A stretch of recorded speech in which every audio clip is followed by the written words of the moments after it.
Nelly Korda is the US Open champion. She's now got 4 major titles to her name, and I do think that there is a lot that we can learn from this golf swing.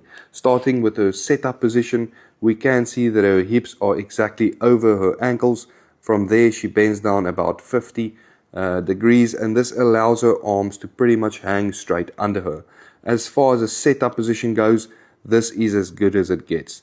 Now, taking a look at the plane that she's going to take this club away on, we can see that she works it perfectly up the plane and her hands move very nice and inside. Getting to P2, this club face is matching the spine. From there, moving to P3, when her left arm is parallel to the ground, we're going to see the shaft pointing straight back at the golf ball.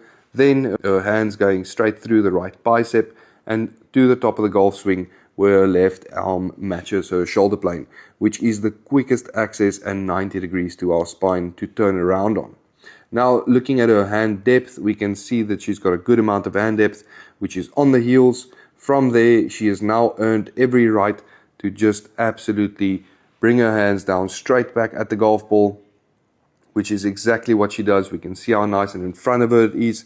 Still a nice and strong club face matching the spine. From here, she can just rotate around her body, release it down the line, and this is why she is a 4-time major champion.